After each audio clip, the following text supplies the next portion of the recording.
Good morning, 5th class. Now, today we are going to start the lesson number 5 in EVS. The name of lesson is Air Supports Life.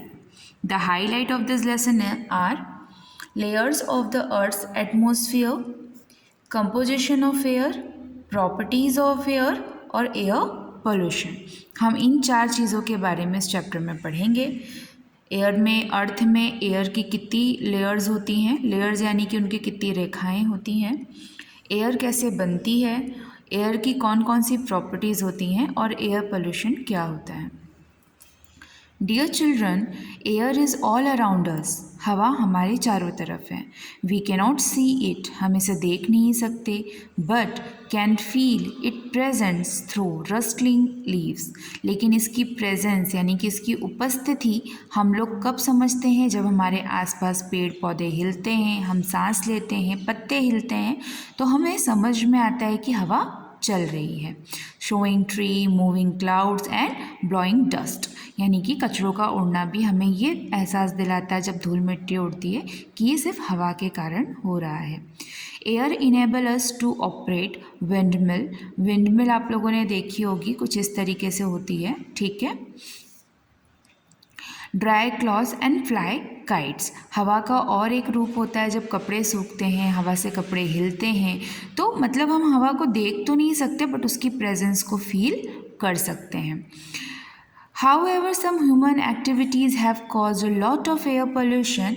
We need to take a appropriate measure to prevent it. लेकिन human जो persons होते हैं, जो हम लोग होते हैं, काफ़ी ऐसी चीज़ें करते हैं जिससे कि एयर पोल्यूशन, वायु प्रदूषण जिसे कहा जाता है हिंदी में, वो क्रिएट होता है और वो हमारे लिए बहुत ही ज़्यादा हार्मफुल होता है. तो इस चैप्टर में हम यही देखेंगे कि हमें एयर पोल्यूशन कैसे रोकना चाहिए, एयर पोल्यूशन क्या होता है और एयर कैसे बनती है. The first topic is layers of the earth's atmosphere. Air is present everywhere. हवा हर जगह है. Air is essential for all living things to survive on earth. हवा हर लिविंग थिंग्स के लिए. आई होप आप लोग लिविंग थिंग्स और नॉन लिविंग थिंग्स समझते हैं. Living things just like plant, animals and human being, यानी कि हम मनुष्य जो सांस लेते हैं, खाना खाते हैं, घूमते हैं, फिरते हैं, यानी कि नॉर्मल लाइफ को सर्वाइव करते हैं. Non living thing just like table, chair, door, ETC. Okay, जो सांस नहीं ले सकते, हमारी तरह जिनका बिहेवियर नहीं होता, जो कुछ फील नहीं कर सकते, that all are non living things. Air from the thick layer that cover of the earth. The layer is air is known as atmosphere. ठीक है, हमारे वातावरण में जो भी एयर होती है उसे हम एटमॉस्फेयर के नाम से जानते हैं. The atmosphere is a gaseous involve that a primary consist of nitrogen and oxygen. हमारे आसपास के एटमॉस्फेयर में यानी कि वातावरण में सबसे ज़्यादा 2 गैसेस पाई जाती हैं. पहली होती है nitrogen gas. Nitrogen gas human beings के साथ साथ पेड़ पत्तों के लिए, जानवरों के लिए, हमारी जो खेती है, सभी के लिए बहुत ही ज़्यादा यूज़फुल होती है. और दूसरी सबसे ज़्यादा पाई जाने वाली गैस होती है ऑक्सीजन. उसके बाद जाके कहीं पर कार्बन डाइऑक्साइड की बहुत ही कम मात्रा पाई जाती है, बिकॉज वो सिर्फ हमारी बॉडी से निकल के प्लांट्स के लिए यूज़फुल होती है, एनिमल्स के लिए बिल्कुल भी यूज़फुल नहीं होती. लेकिन ऑक्सीजन प्लांट्स, एनिमल और ह्यूमन बीइंग तीनों के लिए यूज़फुल होती है. The atmosphere keeps the earth warm and protect it. जो एटमॉस्फेयर होता है, आसपास का जो हमारा वातावरण होता है, स्पेशली जो एयर होती है, वो हमें गर्म रखती है. क्योंकि अगर मान लीजिए ठंडी है, ठंड में जो थोड़ी सी वार्म लेयर्स चलती हैं उससे हम गर्म फील करते हैं और यही हवा हमें प्रोटेक्ट भी करती है. It protect from the harmful ultraviolet rays from the sun. यानी कि सूरज से जो तेज तपिश निकलती है उसे हम UV रेज कहते हैं.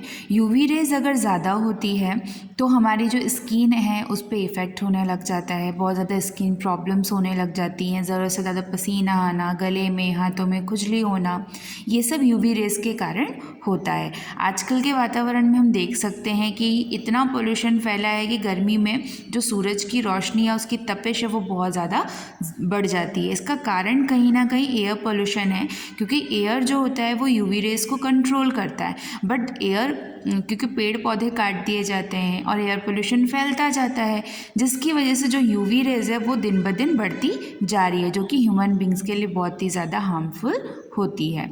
It acts as a protective shield from the earth and allow life to exist. In the absence of this layer, we would get burned by the instant heat of the sun during the day and the freeze at night. ठीक है, जो हमारी air layers होती हैं, जो atmosphere की अर्थ की layers होती हैं, वो हमारे लिए बहुत ही यूज़फुल होती हैं. अगर ये एब्सेंस हो जाए, अगर इनकी कमी हो जाए, तो जो यूवी रेज है, सन से आती हुई जो डायरेक्ट रोशनी है, उससे हमें बहुत ही ज़्यादा प्रॉब्लम हो, बहुत ही ज़्यादा गर्मी हो, इतनी ज़्यादा तपिश हो कि इंसान के हाथ पैर भी रेड हो जाए, जलने लग जाए. और साथ ही साथ रात के टाइम का भी एटमॉस्फेयर हो जाता है कि मतलब दिन में जितनी गर्मी और रात में उतनी ही ठंडक बढ़ जाती है. The gravitational force of the earth retain the atmosphere around it. तो ग्रेविटेशनल जो होता है, यानी कि ग्रेविटेशनल एक तरीके से एक फिजिक मैथड है, उसमें आपकी जो लेयर होती है वो अपना एक सरफेस बना के एटमॉस्फेयर के चारों तरफ चलती रहती है. The atmosphere is distance near the earth. So and it's thinner as we go upward and the atmosphere is divided into the following 5 layer. जो हमारा एटमॉस्फेयर रहता है, इट मीन्स जो हमारी लेयर ऑफ अर्थ रहती है वो 5 पार्ट्स में डिवाइड रहती है. Look at this picture. जो सबसे हाई यानी कि आसमान में जो लेयर रहती है हवा की, उसे हम कहते हैं एक्सोफियर. जस्ट उसके बाद जो लेयर होती है वो होती है थर्मोस्फियर. इसके बाद मेसोफियर, देन स्ट्राटोस्फियर. और जो हमारे अर्थ पे होती है, यानी कि हमारे प्लैनेट पे जो अर्थ पे हवा है वो बहुत ही ज़्यादा तेज़ भी नहीं होती, बहुत धीमी भी नहीं होती, यानी कि सिर्फ उतनी ज़रूरत है उस हवा की जितने में हम सर्वाइव कर सकते हैं. अगर हवा का ज़्यादा फ्लो बढ़ जाता है तो क्या हम सर्वाइव कर सकते हैं? नहीं, बिकॉज हम टिक ही नहीं पाएंगे अगर इतनी तेज़ हवा चलेगी तो ये जो हवा होती है इसे हम कहते हैं थ्रोपोस्फियर. ठीक है, ये सबसे कम लेयर होती है इसकी. तो अब हम आगे इसके बारे में और डिटेल में पढ़ते हैं. There are 5 types of layer. एक बार फिर इनके नाम देख लें. Exosphere, thermosphere, mesosphere, stratosphere and troposphere. Troposphere हमारे प्लैनेट पे एग्जिस्ट करती है. जो 5 टाइप्स ऑफ लेयर्स रहती हैं उसमें हम सबसे पहले नीचे से स्टार्ट करेंगे, यानी कि हमारे अर्थ में जो लेयर पाई जाती है जिसका नाम होता है troposphere. This is the lowest layer. Lowest layer it means in 5 layers में से सबसे नीचे जो ये लेयर आती है ना, lowest layer of the earth atmosphere. It extends up to 50 kilometres approximately about the earth surface. जो हमारा अर्थ का एक पर्टिकुलर सरफेस है उससे 15 किलोमीटर ऊपर की तरफ, अबाव का मतलब होता है अप्रोक्स 15 किलोमीटर ऊपर की तरफ ये लेयर रहती है. पूरी तरीके से हमारे प्लैनेट से टच नहीं रहती है. This layer is rich in oxygen and is primarily responsible for the sustaining life on the earth. और ये जो लेयर होती है इसमें ऑक्सीजन की मात्रा, यानी कि थर्मोस्फियर में ऑक्सीजन की मात्रा सबसे ज़्यादा पाई जाती है. यही कारण है कि इतने सारे प्लैनेट होने के बाद भी, टोटल 8 प्लैनेट हैं, ठीक है, उन 8 प्लैनेट्स में से हमारा अर्थ भी एक प्लैनेट ही है, एक ग्रह है वो भी. लेकिन थ्रोपोस्फियर होने की वजह से यहाँ पर ऑक्सीजन की मात्रा ज़्यादा है, इसीलिए इस अर्थ पर यानी कि इस प्लैनेट पे लाइफ को एग्जिस्ट करा जाता है. All weathers like changes like rain, snowfall and cloud formation occur in this layer. और इस लेयर के थोड़े बहुत चेंज होने की वजह से या इसकी मात्रा बढ़ने या घटने की वजह से ही बारिश, स्नोफॉल और क्लाउड फॉर्मेशन यानी कि बिजली कड़कना, बारिश होना, ठंड होना, ये सब इस लेयर की वजह से होता है। तो हमारे अर्थ में जो लेयर पाई जाती है उसका नाम होता है थ्रोपोस्फियर, TROPOSPHERE, थ्रोपोस्फियर। और इस जो लेयर होती है, बस इतना आपको याद रखने की ज़रूरत है कि ये लेयर हमारे अर्थ पे एग्जिस्ट करती है। हमारे अर्थ से ज़्यादा से 15 किलोमीटर ऊपर है ये, और इस लेयर में ऑक्सीजन की मात्रा सबसे ज़्यादा होती है, और यही कारण है कि अर्थ में हमारी जो लाइफ है यानी कि लिविंग थिंग आसानी से बाकी किसी प्लैनेट के कंपेयर में यहाँ पर सरवाइव कर सकते हैं। इसके बाद हम नेक्स्ट लेयर पढ़ते हैं जो जस्ट इसके ऊपर होती है, यानी कि lowest second. Okay, stratosphere. This is the second layer of the atmosphere and it lies above the troposphere. Is layer extend from the approximately 50 kilometre to 50 kilometre above on the earth surface। ठीक है, ये second layer होती है। ये हमारे अर्थ से कम 15 से 50 kilometre की दूरी पर होती है अर्थ सरफेस से। The stratosphere contain a layer of a special gas called ozone. तो जो हमारी सेकेंड लेयर होती है स्ट्रेटोस्फियर की, ये कंटेन करती है एक स्पेशल टाइप ऑफ गैस जिसका नाम रहता है ओजोन।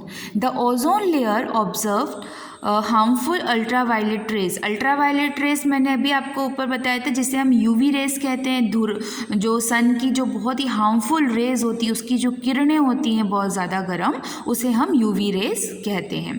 तो ये जो ओजोन लेयर रहती है ये हमारे अर्थ को यूवी रेज से प्रोटेक्ट करती है, coming from the sun which can cause skin cancer, jet aircraft fly in the layer. ठीक है, ये जो लेयर होती है, जैसे कि आप ये डायग्राम देख सकते हैं, मान लीजिए ये आपका सन है। ठीक है, इस सन से निकलने वाली ये जो यूवी रेज है, उससे ये जो आपकी सेकेंड ऑफ वे होती है जिसे आप कहते हैं स्ट्रेटोस्फियर, ये स्ट्रेटोस्फियर की जो लेयर है वो आपके अर्थ को प्रोटेक्ट कर रही है। अदरवाइज अगर ये रेस पूरी तरीके से अर्थ से कनेक्ट हो तो अर्थ में रहने वाले, चाहे वो पेड़ हो, इंसान हो या तो फिर एनिमल्स हो, स्पेशली इंसानों को स्किन कैंसर की बीमारी जल्दी होती है।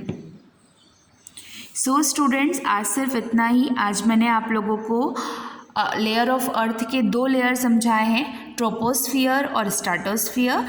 ट्रोपोस्फियर सबसे ज़्यादा ऑक्सीजन गेन रहता है इस लेयर में, इसीलिए अर्थ में लाइफ सर्वाइव है कर सकते हैं लोग। और स्ट्रेटोस्फियर जो कि एक बहुत ही स्पेशल लेयर होती है, हमारे अर्थ से 15 to 50 किलोमीटर ऊपर की तरफ होती है, और इसे सेकेंड लेयर ऑफ अर्थ कहा जाता है। इसमें एक स्पेशल तरीके की गैस होती है जिसे हम ओजोन के नाम से जानते हैं। ओजोन एक ऐसी लेयर है जो कि हमें यूवी रेज से, जो सन से निकलने वाली हार्मफुल रेसेस रहती हैं, उनसे डायरेक्टली कांटेक्ट में आने से बचाता है, क्योंकि अगर ये ओजोन लेयर की परत हमारे अर्थ पे ना हो तो स्किन कैंसर की बीमारी ज़्यादा फैल सकती है। तो आज के लिए सिर्फ इतना ही। नेक्स्ट वीडियो में आपको बाकी के 3 स्फीयर, मतलब एटमॉस्फेयर ऑफ गैसेस और एयर पोल्यूशन के बारे में डिस्क्राइब किया जाएगा। I hope this topics are clear to you. Have a good day.